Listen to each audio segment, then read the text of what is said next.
Ако ти си толкова, нали, свят, колкото твърдиш, като Аллах, буквално, не се прави по този начин. Не ги променяш. Променяш ги с доброта, да видят, че ти си добър, че ти си човек. Различните хора в България не са приети. Ама той, ако се страхува да не го прихване това, той трябва да си легне с него по принцип. Прути или е мути? Без да си бръснеш краката и... Докато разглеждах наталните карти на участниците, ми направи впечатление, че... Искаш ли да хвърляш карти за мути?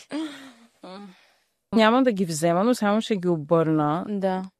Изглеждат доста неприятни. Да.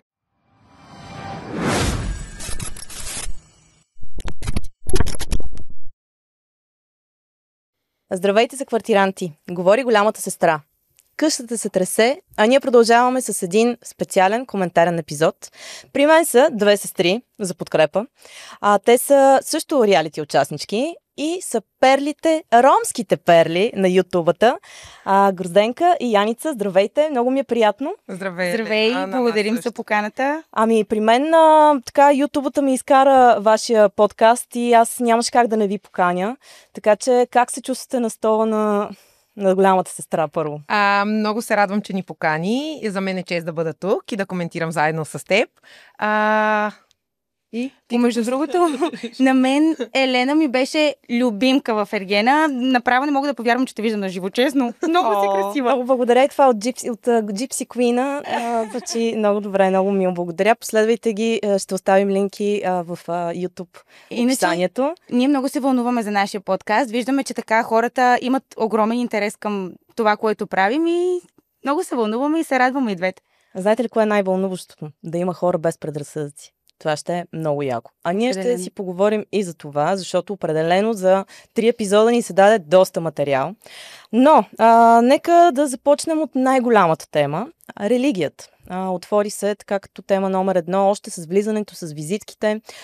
Първо, вие като представителки на ромски етнически, като представителки на ромския етнос, религията важна ли е за ромите? Абсолютно, категорично, много е важна. Без религия няма как. Без вярване като цяло, защото аз не харесвам думата религия. Прекалено много се натяква и се държи. Много се натяга и, нали, едва ли не, религия, трябва да се молиш 10 пъти на ден и ако не го направиш, ти ще умреш, едва ли не. Тоест там е правилото, нали? Да. Някакви рамки. Точно, вярата има вярата. Какво е? Абсолютно много по-важна е вярата.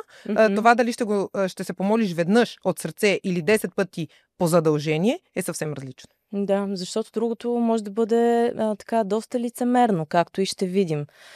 Добре, момичета, вие мислите ли, че в къщата може да избухне огромен скандал именно поради религията? Може ли това да е детонатора, тази тема? Като го гледам мути, определено според мен ще избухне скандал в къщата тази година. Аз също смятам, че лично на тази тема би станала голяма конфронтация. И там се вижда кой е така основният конфликт, т.е. кой е човека, който най-много ни боде в очите, като човека, който влезе с Корана, а човека, който се оказа, че е с най-големи предразсъдъци. Той много добре обяснява. Имаше една сценка, в която казва, нали, там за с извинение и трябва да се премахне това нещо. И се извинявай в голямата сестра си. Нямаме цензура тук, добре. И натяга си мнението това, че той изповядва ислям. Страхотно. Нямам нищо против исляма, даже напротив. Но не го натягай на другите, не ги карай на сила да вярват в това, което вярваш ти. То най-фрапантният за мен момент с неговото натягане беше още в първата вечер и натягване, когато той каза на Цецо, че спокойно ще те оправим. Всъщност Цецо нито има нужда някой да го поправя, нито да го оправя. За оправяне не знам, но... да, това е... Всъщност се вижда как наистина този човек е изключително нискотолерантен. Освен това започна да си измисля и едни фабули за това как Цецо може би е хив позитивен. Това вече е супер плашещо. Тоест, ти виждаш един хомосексуален човек и решаваш, че той е хив позитивен. Прекалено грубо прозвуча от негова страна. Ти знаеш, че цяла България гледа това цялото нещо и ти излизаш с този факт да твърдиш, дай да те оправя, той е болен, да не ми пипа храната. Това също е много грозно. Аз за себе си, ако чуя такова нещо, че хората ги гнузда ядат от мен, не бих се почувствала окей, как ще реагира семейството и близките на Цецо. Да. Това е отвратително. Много отвратително. Да не говорим, че че това също някакси насочва нагласта към хората, които го гледат един вид, че от хив позитивен не може да ядеш храна, което също е пълна глупост. Да, абсолютно. И аз мисля, че ние вече трябва да сме израснали достатъчно, за да знаем, че това е пълна глупост. Така че... Ама той, ако се страхува да не го прихване това, той трябва да си легне с него по принцип. Да, може да му го обясня, като дойде тук. А защо мислите, че има такава... Да кажем, че мути е някаква извадка на част от обществото, нали? Приемаме, че тия хора всичките са такива. И то е тая извадка, която представлява хората, които имат такива бариери и да. Защо живеем в общество, в което това все още виждаш хомосексуален, казваш спин? Виж сега, той, според мен, на мен ми харесва в Мути това, че той застава твърдо зад своята религия, в своите вярвания и в своите виждания. Но за мен той има цялото право да изразява мнението за това, че той не харесва геове, въпреки че не е нормално, но не по такъв долен и грозен начин. Не така да излезе срещу него по такъв гаден начин, буквално срещу него, срещу цяла България, пред всички са квартиранти. Той първата вечер, аз бях в шок. Той не можа да спи без жена. Той цяла вечер до 5 сутринта, ама как това не е нормално? Това не е нормално. Аз направо, докато го слушах, как обяснява, мен ми стана сконфузно, мен ми стана тъпо да го слушам. Докато ги ръси тези неща и цяла вечер не спи, пък за визията му, шипове, това било демонично. Да, това... също. Тези хора са много назад. Понякога се оказва така, че да кажем, че има хора, които прикриват собствените си демони, когато решат да се обърнат към религията. Както ако сте виждали, примерно, хора, които задълбават, искат да се занимават с психология, започват първо да си оправят проблемите те и след това стават психолози. Сега тук е малко далечна препратката, но да го задам по-леко. Фрути или е мути? Според вас. Според мен. Имам предвид така, има ли уклон според вас с цялото това сочене към хомосексуалността реално да прикрива нещо? В интерес на истината има такива предположения, чела съм такива коментари и особено след 4-ти епизод, мисля, че беше, той спомена, че има много приятели геове, което малко така ми направи впечатление. И това е обратна психология. Когато нападаш някой с някакъв епитет, това значи, че ти се страхуваш хората да не разберат, че ти си това, което всъщност казваш за останалите. Съвсем възможно е. Истината винаги излиза наяве, особено в Голямата сестра. Мути е номиниран. Ще видим дали ще си запази мястото в къщата. Между другото, малко по-късно и Таро звездата, феноменалната Трейси ще ни прочете и Таро за участниците, за някои от участниците. Така че останете с нас. Следващият номиниран, всъщност, вие мислите ли, че Мути ще остане в къщата? Защото той се бори срещу любимеца на публиката от епизод 1. За съжаление, мисля, че точно той ще си тръгне и казвам за съжаление, защото аз съм от зрителите, които като гледат, искат да гледат екшън и да има интерес в цялото нещо. Мен мина много ме дразни. Искам тя да си тръгне, по мои наблюдения за сега, до това, което видях, но Мути ще си тръгне, аз съм сигурна. И аз не искам Мути да си тръгне, защото колкото да не ми харесва това, начина по който се държи и какво прави, те първа предстои да се развива образът му. Много е нов за това да си тръгне. Мен ми направи също впечатление, като каза, той не е тук за популярност, тази клишираното, ние не ходим в реалити за популярност, ние сме там да се забавляваме с интрига. Той не е там за популярност, той е там да направи нещо. И от това нещо разбрах, че всъщност той иска да покаже Корана на всички и да каже, вие трябва да бъдете ислями.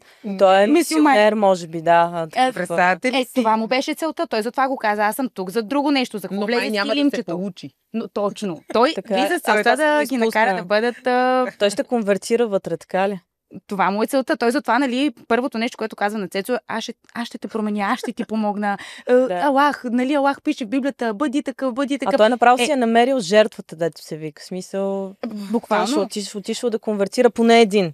Аз, понеже много обичам да чета за религии, и съм чела и Корана, и Библията, я знам отчасти, ти повече знаеш от мен, но като цяло в Корана, нито в Библията, нито в която и да е свещена книга, не пише ходи и съди хората.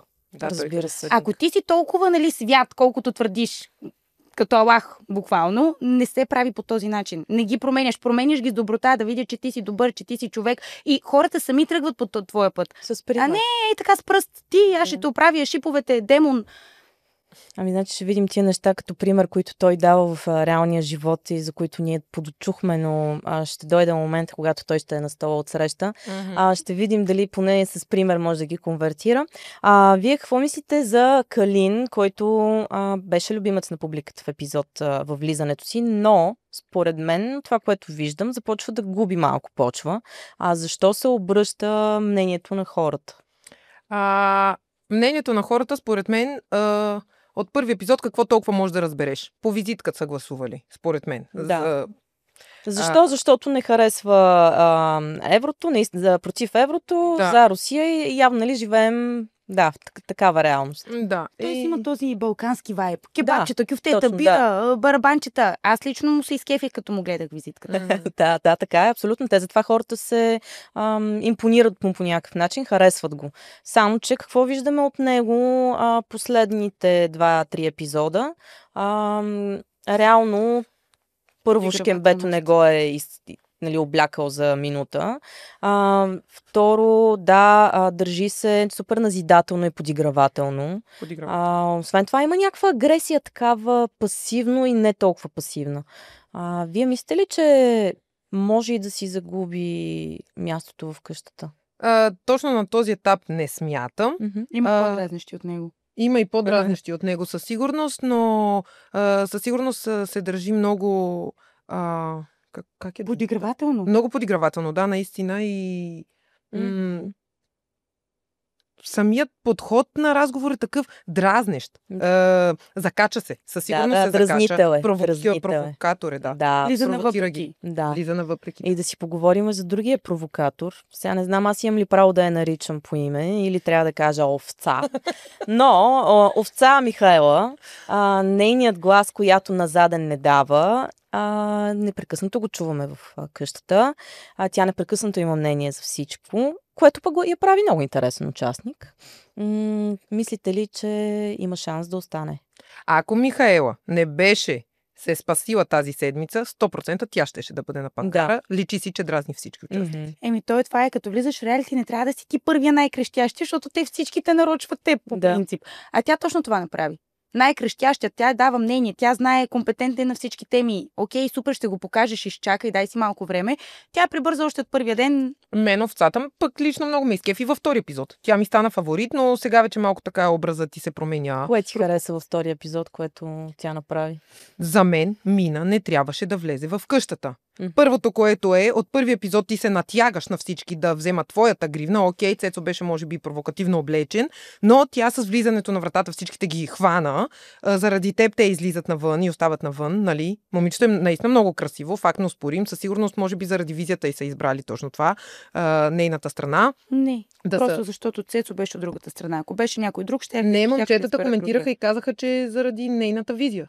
Точно, понеже Цецо беше от другата страна. Ако беше, примерно, някой друг, щяха да изберат него. Но както и голям шанс имаше, да.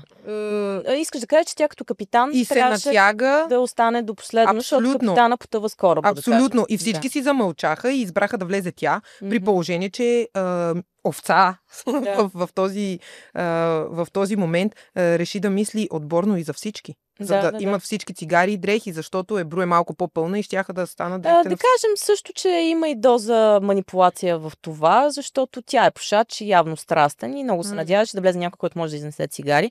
Тук обаче според мен е по-важен въпрос. Какво значи да се откажеш от името си и да бъдеш наричан овца или въшка до края на предаването? И вие бихте ли го заменили за някакво удобство, своето име? Много труден въпрос. Това до края на сезона да ти викат въшка и овца, ти реално излизаш с това име оттам. Защото всички знаем, Big Brother е най-гледаният формат, най-гледаната къща.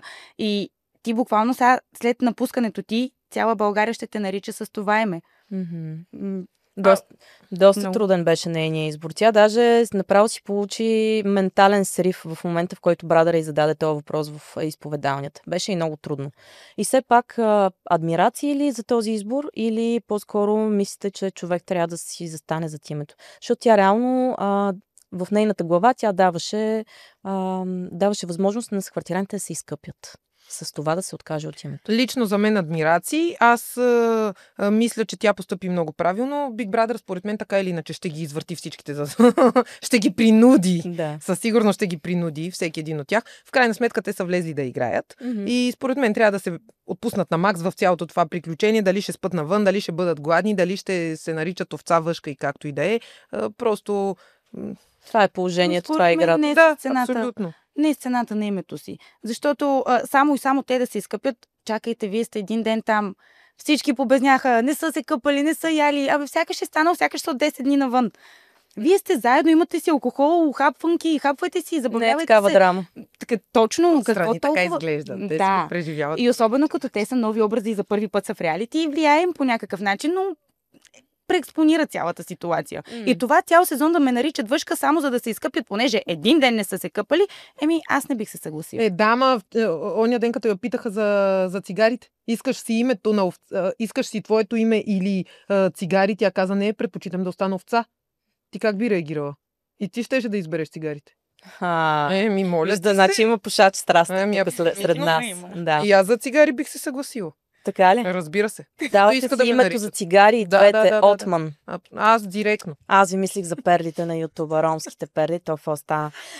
Добре, момичета, кажете ми за нейната избухливост. Една жена, за да може да бъде чута, трябва ли да е толкова избухлива и такава кибритлийка? Вие как сте с темперамент? Аз също много бързо паля. Честно, Много бързо. И виждам, че Михаела и тя има много темпераментна е. Виждам твои качества в тази жена. Чак толкова лъжа ли се стига? Тя си е лъжичка такава. Но знаеш ли какво ме кефи, Елена? На мен ми харесва това, че тя се обосновава с факти. Тя си казва своето мнение и застава твърдо зад него. Което е окей до някаква степен, въпреки че дразни са квартирантите, може би и зрителите. И мен в някои ситуации ме подразни, но наистина за лицемерието, когато каза, че няма да се извини никога, тя беше права. Така ли мислиш? В смисъл, човек не трябва да се извинява. Разбира се, че трябва. Но тя каза, сега да ти се извиня и след един час да отида и да говоря за теб. Така, да. Разбира се, че трябва да се извини, но тя се обоснова, според мен. Прошки пък винаги се дават. Сега ще говоря нещо зад гърба ти, после пак ще дойде, ще ти се извиня, после пак ще отида, ще говоря, после пак ще... То е едно колело. Точно, ти няма как изведнъж да се извиниш и после никога повече да не говориш за този човек. Да.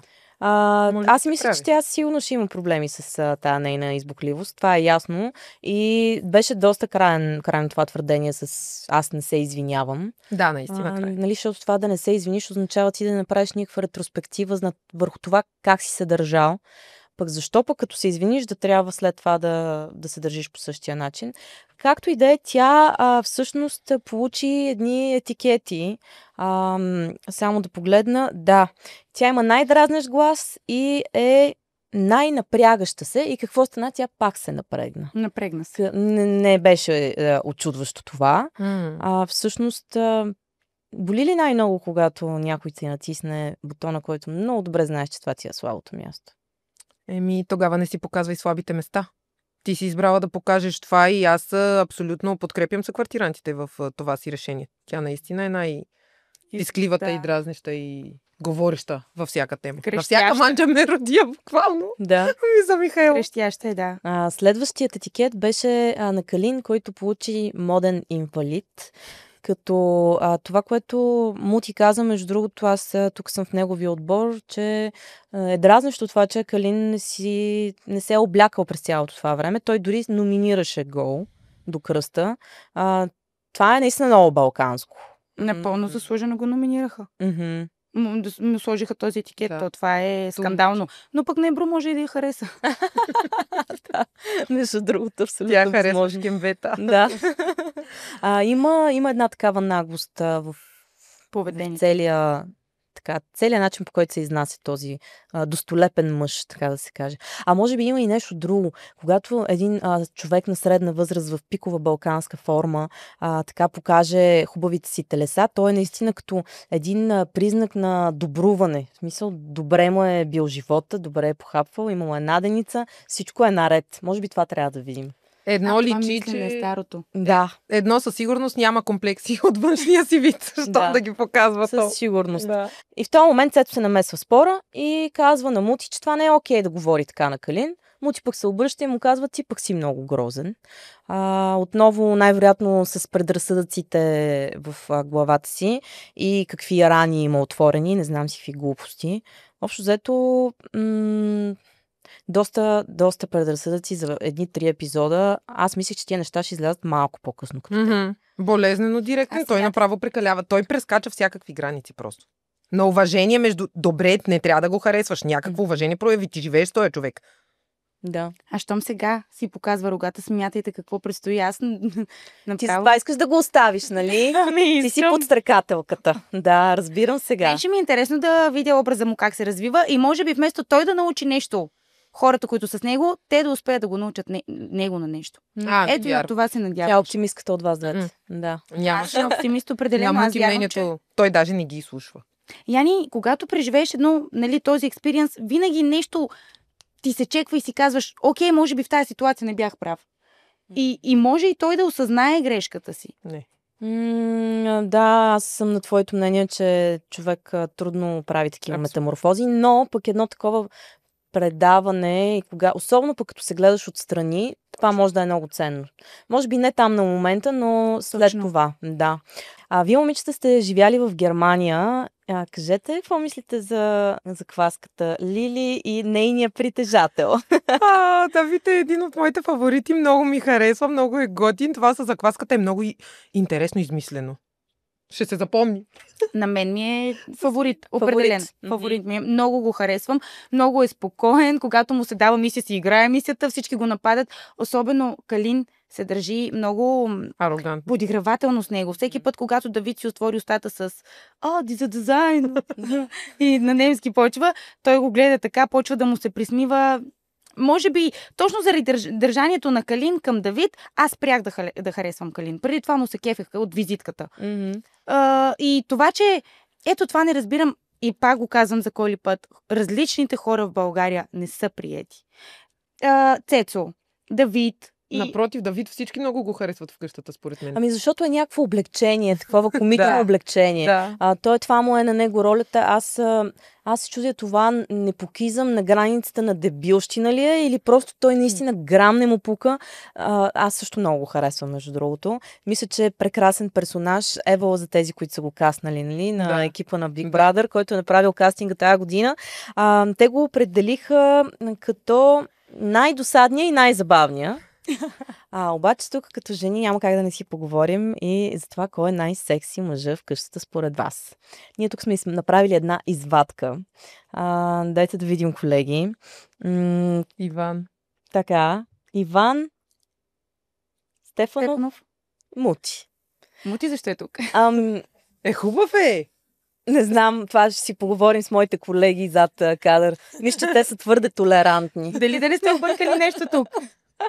Кой трябваше да бъде иначе? Добре, дайте да върнем. Махаме Мути, връщаме назад. Стефанов и... С 2 ръце за Стефанов съм аз. Иван. Ти? Ето, виж какво е. По визията посрещаш по акъла и изпращаш. Да. Визията ти харесва? Харесва ми визията на Иван. Нали, здрав, татуировки, брада. Да. Ромско, може би, да. Нещо ромско има в него. Това дали? Защото има някакви спекулации, четох и аз коментари, че може би си крие произхода, може би не го знае, защото не познава баща си. Така ли? Да. Той идва от... нали, майка му била в затвора, той го каза на визитката си и не познава баща си. Пък вече онлайн се говори, че може би е от ромски произход. Вие как мислите? Афроамериканец. Афроамериканец. Има нещо. Има нещо. Устните му. Той е като тези чернокожите. Да, между другото. Устните им, носовете им, самата му структура на лицето, телосложението. Много красив мъж е, секси определено, но като му видиш характера и как се държи, по-скоро бих тръгнала с аз лично, с Стефанов. Стефанов, защото той е малко така по-обран, вижда се, че е доста стратегически настроен. Стефанов, Със сигурност, докато той пали е така. да. Юбилит ли я? И чак Добре. не съм си стиснала умруците, ама е така, не съм. А иска ли една жена да бъде до мъж, който може да запали и да реши проблема с юморуци на момента? Или иска една жена да бъде с мъж, който така ще погледа ситуацията и стратегически ще се изниже по някакъв начин? Или ще опита така да кажем с политическа нагласа да подходи. И то зависи от Толкова ситуацията. да си търсиш стратег по принцип, но Какво да си търси стратег, нали? да, в боксер. личния ти живот не, той се... Иначе, между другото, въшката се свали и с двамата. Какво ще стане, не знам. Много си подхождат те двамата с Стефанов или Стефанов. с Стефанов? Да. Мина, може би, си подхожда повече с Иван. Мгм. Ще видим. Те Те са са и много тъмния. красиви. Те са много... Двете момичета и Двамата. Да, двамата. Мгм. Много. Значи Те може са да има и най-красиви. двойна любов. Представяш ли си? Най-готино ще е да се умешат. Представяш ли си? С въшката не се и съмнявам. Тя как се казваше? Сияна. Много е красива Сияна. Много нежна. Тя ги такова и двамата. Мислите ли, че Иван може и да крие да покрие произхода си? Той всъщност е осиновен, сега ми подсказват колегите. Осиновене. Да. Значи, Вие криели ли сте някога произхода си? Аз никога. аз също никога. Споменах го веднъж, че в Германия бях казала на Някога работодателите си. Да, съм казала, че не съм, но след време си казах, че съм. Няма нужда да го крием. То си ни личи по принцип, особено пък в Аз не бих България. казала, че ви личи. В Германия не са ни разпознавали като... Не, то в Германия го няма това, което го има тук, Яни. И накратко, само да обобщим, ти си се сблъсквала съвсем скоро с доста сериозни предразсъдъци. Да. Да. И били така, имайки предвид, че си имала тази борба в живота си, били криела, ако един ден, да кажем, имаш нова страница и влизаш някъде в едно и такова предаване и понеже знаеш, че може и да ти е много тегаво, бъдейки от ромски произход, така да скриеш истината. Не. Защо? Защото аз съм такава, в смисъл, как някой да се обиди, че е такъв какъвто е роден? Ние не сме си избрали преди да се родим, аз искам да се родя в ромско семейство. Не, аз съм родена тук, аз съм това. Хората, които ми харесват характера и държанието, са в моето обкръжение. Ако не ме харесват, аливидерчи, аз не те харесвам, край. Не ме харесваш, не ми говориш. Няма не се срамувам от това, което съм аз и сякаш ето, примерно сега ти да кажеш, аз съм родена българка. Родена си българка, аз съм родена ромка. Той е роден африканец.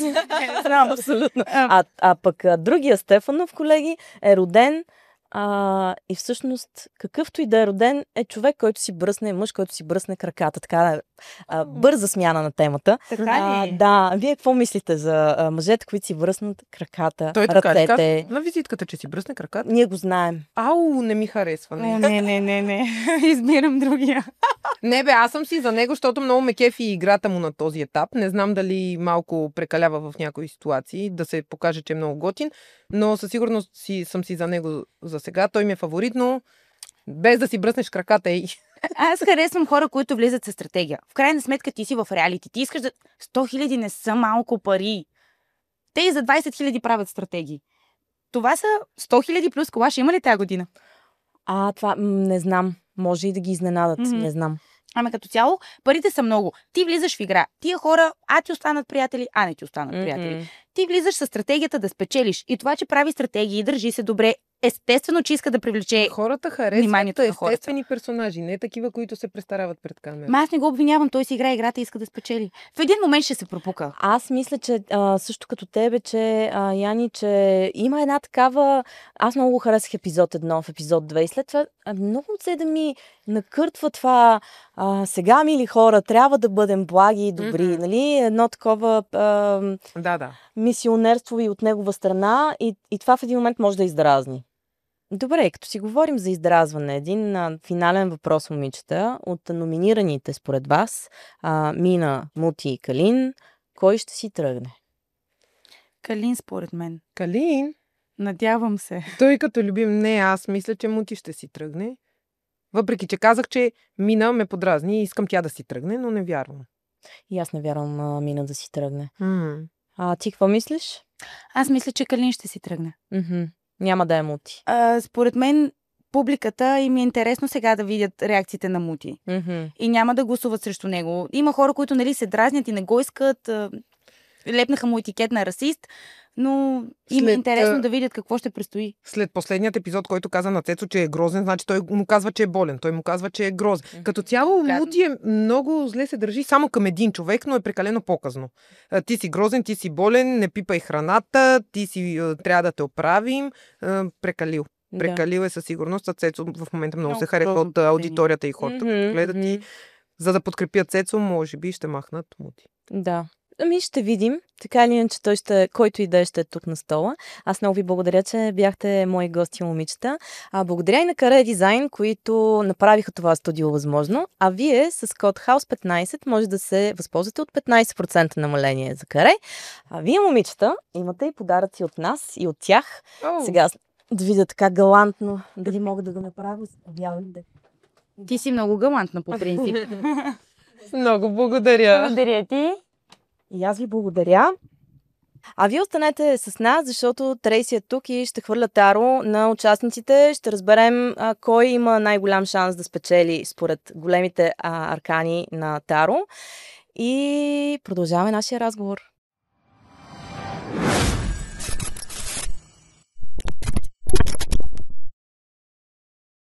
Здравей, Трейси! Много ти благодаря, че и прия нашата покана. Аз много благодаря за поканата. Виждам вече, че таро картите са на масата. Аз нямам търпение да видя какво си ни подготвила за участниците. Ние ще сме изкарали така най-коментираните, но преди това искам да те попитам какво обединява хората в къщата на астрално ниво. Честно казано, много съм щастлива, че ми задаваш този въпрос, защото докато разглеждах наталните карти на участниците, ми направи впечатление, че тази година всъщност доминантната стихия е въздуха, а въздуха е стихия, която се свързва именно с комуникациите.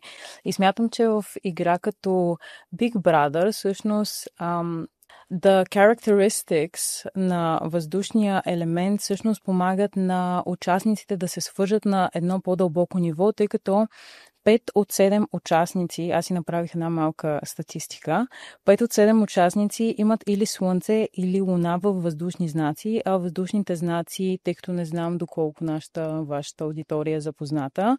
Да кажем, че на базово ниво говорим. Окей. Въздушните знаци са Близнаци, Везни и Водолеи, което ги прави изключително социални, комуникативни, любознателни, но и също ги прави доста така отворени към коалиции, към клюкарстване и интриганство, тъй като във всяко едно нещо имаме и положителни и негативни аспекти. Ниски и високи проявления. И така познаваме един-двама близна, където така обичат тя клюкичката и знаем. Добре, супер. Ние можем да започнем. Всъщност, освен за въздуха, основния елемент, има ли нещо друго, което така ти направи впечатление, като им гледаше общо наталните карти? Да, освен въздуха, имаме и много представители с огнени позиции. Имаме 11 огнени позиции, а огненият елемент се свързва с лидерство, с страст, с харизма, но и също с много избухливост. По принцип, виждаме вече. Да, по принцип тези две стихии много добре се допълват, както за положителните проявления, които споменахме, така и за негативните, така че те взаимно, според мен, доста добре ще си се допълват. Да, един вид виждаме, знаеме и като си представим двата елемента заедно, всъщност въздуха разпалва огъня. Така че... Смятам, че доста, надявам се не, но смятам, че доста деца си играли с запалка и с спрей. Да. Абсолютно същото нещо е при тези две стихии. Имаме огън и въздух, имаме по-малко земя и вода, но това, честно казано, е по-добре и за зрителите, защото земният елемент е доста по-балансиран, спокоен, те искат да си почиват, тях много трудно може да ги провокираш, а пък водните знаци са доста по-чувствителни, чувствителни и се дърпат от драмите, така че зрителите могат да бъдат много щастливи за подбора, който всъщност тази година се е осъществил. Почти съм сигурна, че не е имало астролог в комисията, която е избирала участниците, но явно им се е получил. Да, доста добре. Супер. Ние можем сега да започнем с един по един да минем през всеки участник, като всъщност твоята стихия е тарочетенето. Ти ще ни покажеш какво казват картите и ще ни разгадаеш какво говорят картите за тях. Започваме с, разбира се, Цецо. Така. Сега ние трябва ли да зададем конкретен въпрос, когато питаме, примерно, за Цецо в този случай, когато ти хвърляш картите? Ами да, много по-лесно би било за интерпретиране информацията или по-скоро енергията, която излиза. Добре, какво бихме попитали? Ти какво би попитала картите за Цецо?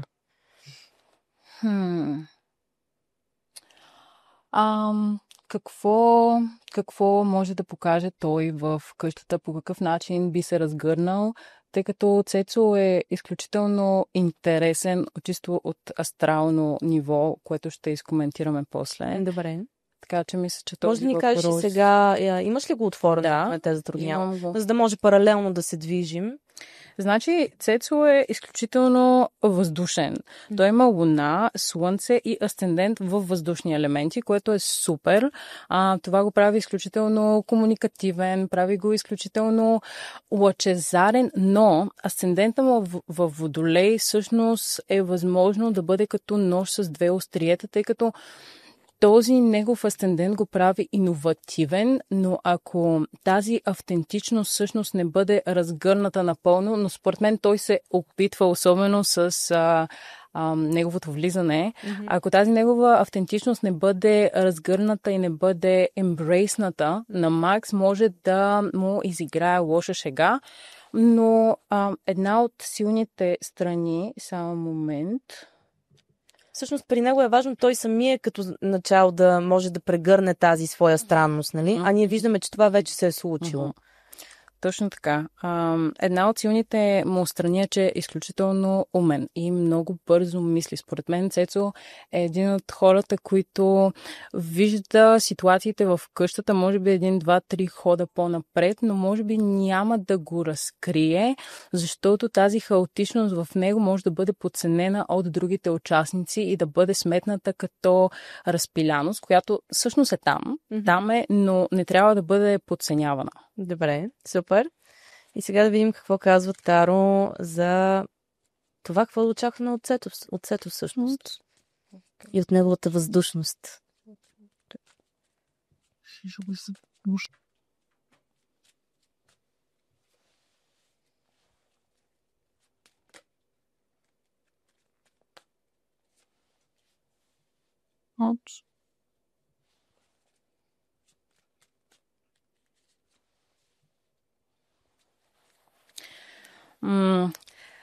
Цецо, според мен, трябва малко да внимава, защото е възможно коалиция, която формира с женски енергии. Казвам женски енергии, защото в Таро дори да излиза карта, на която е изобразена жена, не е задължително да бъде жена. Може да бъде мъж в женската си енергия, който е по-пасивен и по-дебнещ момента, без да действа.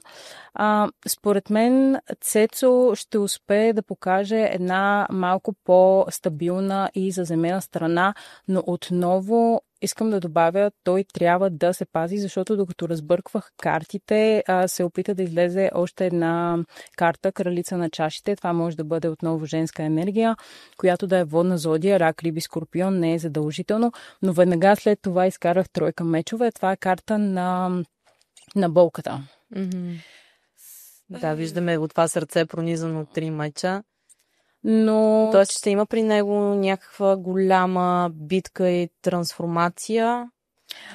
По-скоро ще има разтърсване, защото е възможно да намери съмишленици, с които да си кликне, тъй като с тази въздушна енергия на него му трябва да има ментален коннекшън с някой. И е възможно да се получи този ментален коннекшън, но зад гърба му да бъде предаден. Както казах, да, той може да предвижда няколко хода напред, но тази негова хаотичност, както може да бъде плюс, така може и да бъде минус, но накрая имаме умереност, която е изключително положителна карта, защото тя ни говори за лекуване и за баланс между нашето съзнание, нашия дух и нашето тяло, така че този катарзис, според мен, още в самото начало ще ми помогне да види как трябва да действа и на къде трябва да се насочи. Ще бъде като blessing in disguise за него. Добре, имаме един щастлив завършек за Цето в такъв случай. Това предвижда Таро. Аз също се надявам да е така. Следващият ни участник, благодаря ти, Трейси, е човека с маята. Сега няма да питаме дали Лили ще оцелее в къщата. Да кажи какво казват Таро картите за Давид от Германия или Давид. Принц Давид, моля. Имаме малко разместване, но така, ние обичаме да се изненадваме. Добре, ще говорим за Мути тогава в такъв случай. Искаш ли да хвърляш карти за Мути? Можем да го пропуснем. Не. Нека да... Мути е много интересен случай. Не само заради изказванията си, ами чисто... Какво виждаш ти като астролог и таро? Чисто астрологически той е със Слънце в Риби и Луна в Риби, което е изключително положително. То няма негативно. Не се изразих правилно. Няма негативно, но Луна и Слънце в Риби по принцип те правят супер чувствителен и интуитивен, само че когато е в ниското си проявление, за което говорихме, ти си delusional, което смятам, че се забелязва. Че си даваш сметка за реалността. Ти живееш в твоя измислена реалност, която, честно казано, няма общо с това, което се случва около теб, и то до такава степен ти живееш в нея и си убеден, че това е реално, че отказваш да изслушаш, може би, от другата страна какво ти се казва, за да направиш някаква връзка между тези две реалности. Такова рибешко, такова едно странно. Аз и приятелите ми риби, които познавам, и хората риби, които познавам, те се делят на две групи. От те готините риби, дето са разбрали странността си и плуват в морето така, и другите, които са яко към блатото някакси. Не знам, да, може би то от тези риби, дето яко ги тресе това неосъзнаване все още. Всъщност, добре, да питаме Таро какво... Искаш ли да питаме Таро дали Мути ще си тръгне всъщност днес? Ще ми пусна Мути.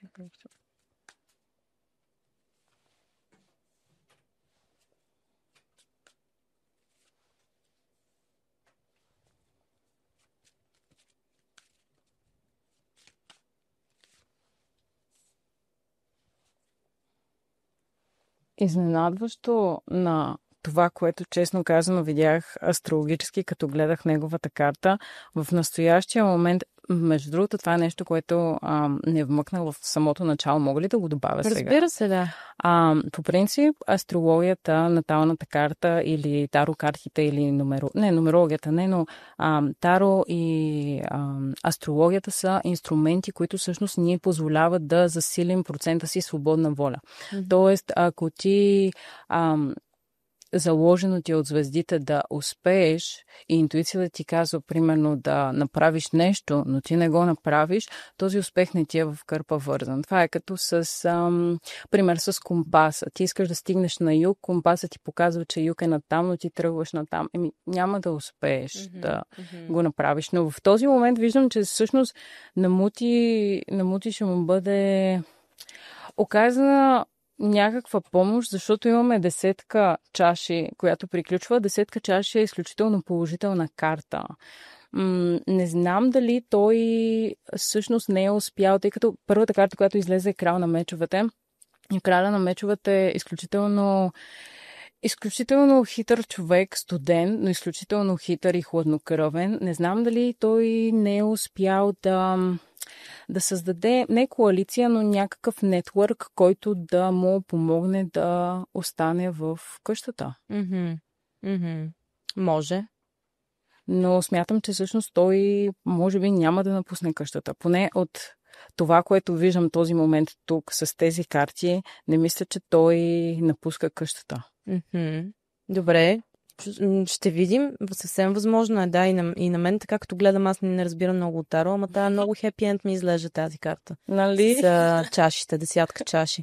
Вижте, те там се радват. Даже са прегърнати. Новото време е дошло, а там в средата е един вестоносец. Това нали беше вестите, този рицар. Рицаря на жезлите, по принцип всички рицари носят някакъв вид новина или нещо ново. Рицаря на жезлите се свързва с вдъхновение, с страст, с някакъв вид положителна новина, но новина, която ни зарежда. Да, т.е. може и положителната новина за Мути днес да е, че остава в къщата. Добре, продължаваме нататък с... Нека да видим, да ме изненадат колегите с кого продължаваме. Ето го Давид и неговата закваска Лили. Да видим какво предвещават картите за тяхното бъдеще в къщата. Искам само да кажа, ако случайно напред в бъдещето, като излезе някога един ден Давид от къщата, че има изключително голям потенциал в следващите 10-15 години да развие своя потенциал, тъй като той е изключително интересна личност. Възможно е в началото да не бъде разбран до такава степен, но смятам, че той е зодия, нямаме негов точен час на раждане, но той е зодия Водолей с луна в Овен. За Водолей интересното е, даже за всички, които слушат и с зодия Водолей, планетата Плутон влезе в знака Водолей, която всъщност в следващите 20 години ще им помогне да разгърнат своя пълен потенциал и да сбъднат своите най-дълбоки мечти. Смятам, че той е тръгнал успешно по този път. Сега, тръгването и стигането до дестинацията са... Много крачки разлика. Да. И пък се надяваме на една хубава пекарна с квас в Софията от Давид. Добре, и какво казват картите?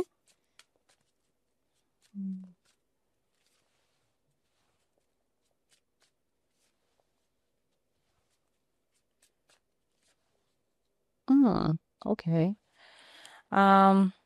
Смятам, че точно това, което казах преди малко, той ще успее да изненада, и то изключително положително с колелото на съдбата, ще успее да изненада своите съквартиранти, не само със своите знания, но и със своя ум. Аз смятам, че до някаква степен той може да бъде подценяван, но изобщо не трябва да бъде подценяван с седмица мечове, тъй като това е картата на стратегията. За някои може той да бъде двуличен, може да бъде заклеймен като двуличен, но в края на краищата с последната карта сила, дори хората, които са срещу него, ще видят, не знам дали ще има някакво предизвикателство или някаква мисия, но ще видят, че всъщност той не е лош човек, просто играе играта, така както трябва да играе и късмета на негова страна.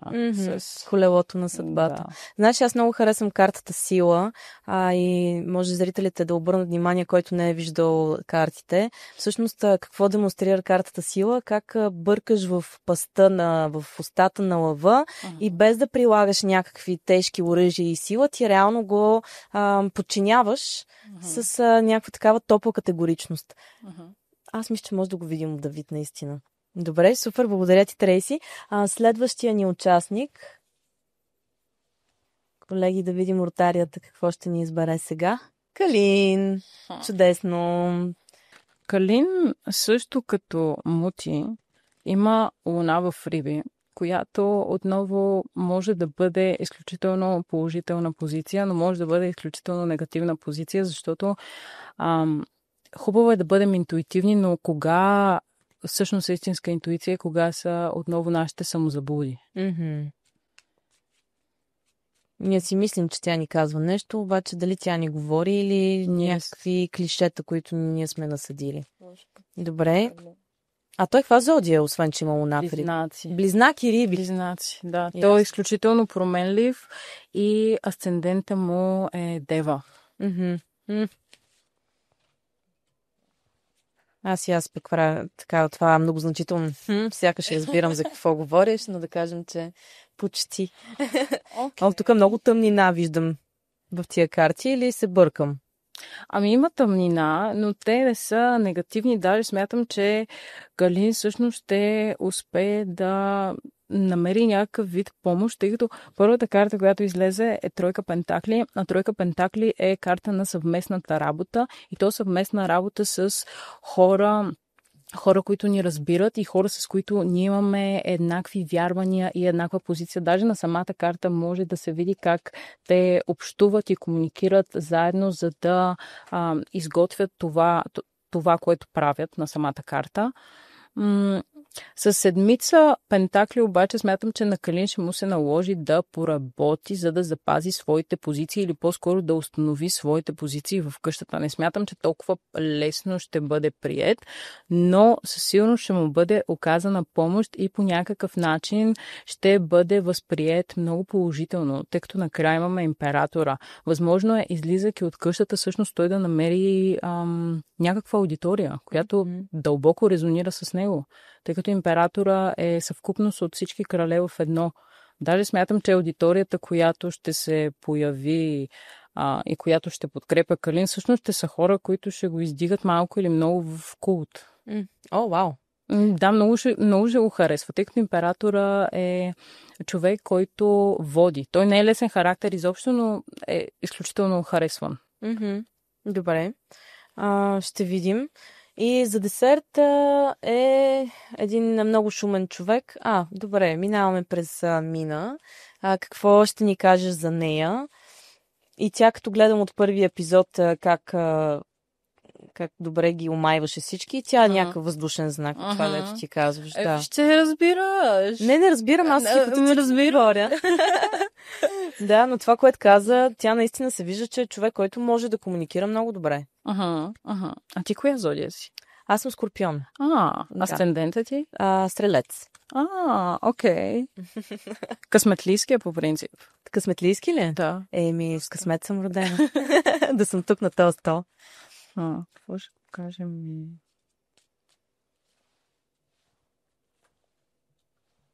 Видим Мина, ще прескочи ли трапа?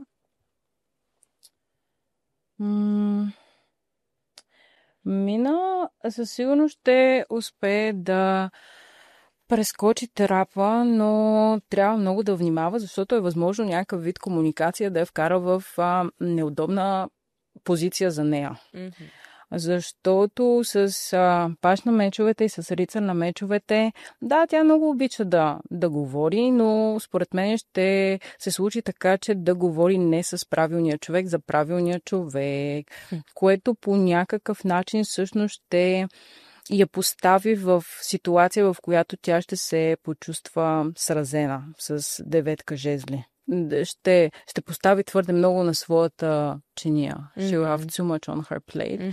Но цялостно Мина ще се справи. Просто трябва да внимава. Наистина трябва да внимава. Да, окей, дипломатичността като зодия Везни с асцендент Водолей се отдава, но понякога по-малко е повече. Добре казано. Понякога по-малко е повече и сега ще завършим с един човек, който е твърде много. Тя беше, всъщност колегите ми почушнаха, че тя е била на кастинга убедена, че ще спечели. Жената с най-шумния глас. Какво знаем за нея? Какво ни казват звездите, така да се каже? Тук, аз мисля, че тук има някакъв овен, някакъв козирог, някакво е такова рогато. Има ли? Има лъв. Има лъв и много близнаци.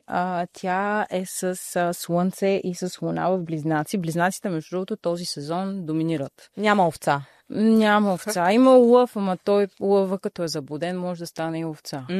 Направо си стана.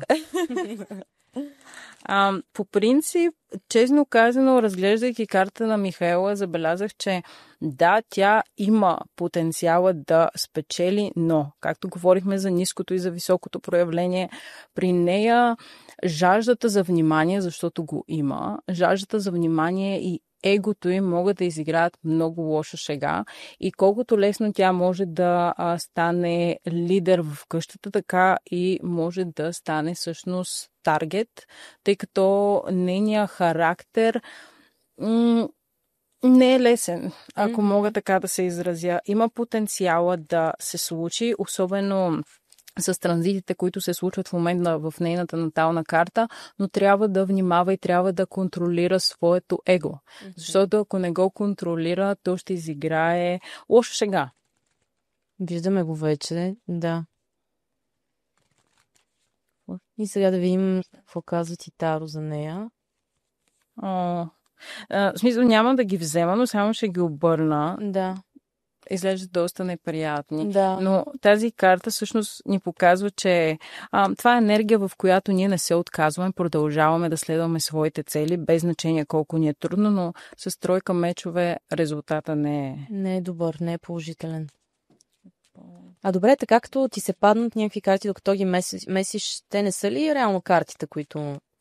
Ами зависи дали съм си задала предварително въпрос или не. Ако не съм го задала, просто ги приемам като допълнително съобщение, което трябва да добавя, както ги обърнах, но ако съм си задала въпроси, си ги взимам. Ето отново се вижда това, което споменах, гледайки на нейната натална карта. Да, с паш на пентаклите пред нея наистина ще се отвори възможност. И с рица на чашите, аз мятам, че това са звездите, които се опитват да й помогнат, защото, както споменах, нашите решения всъщност създават нашия късмет.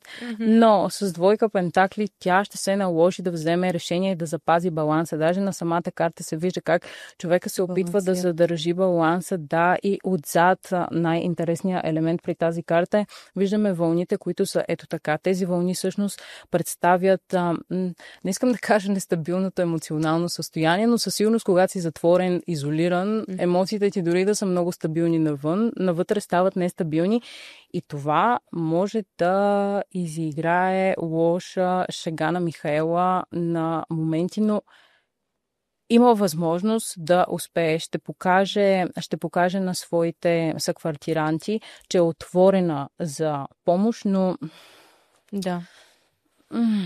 твърде нестабилно е. Самата тя трябва да се овладее, за да може да се случат нещата. Добре.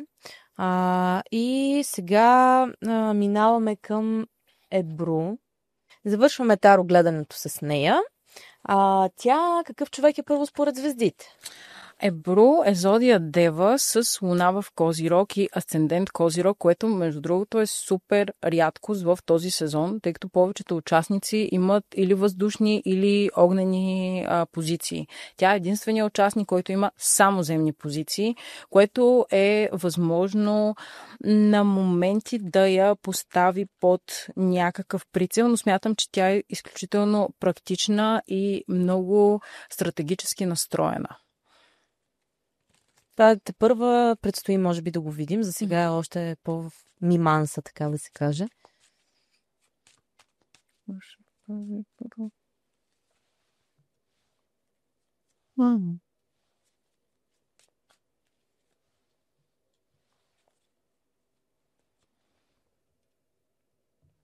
Даже искам да се обърне внимание на тази карта, Жреца.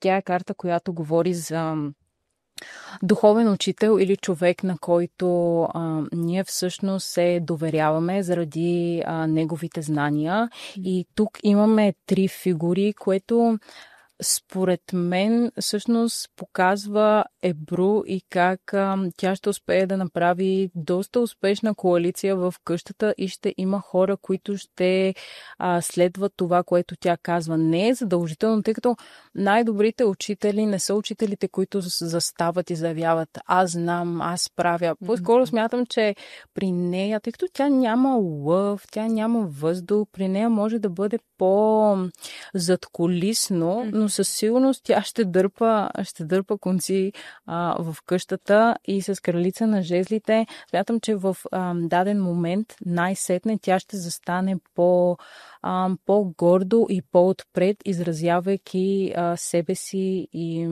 своите лидерски качества. Защото аз смятам, че тя има лидерски качества, особено с толкова козирог в наталната карта. Тя има. Значи да видим дали Абруш ще бъде сивия кардинал в къщата. И всъщност последно искаме да те питаме за Сияна. Тук е най-големия... Извинете, Въшка, дано да не ме санкционират с бюджет. Въшка, хайде да видим едно малко по-различно четене. Какво предвиждат таро картите? С кой мъж? Защото виждаме, че така тя има интерес към двама. С Иван или с Стефанов ще има Въшка някакви отношения по-дълбоки в къщата. Отношението Въшка.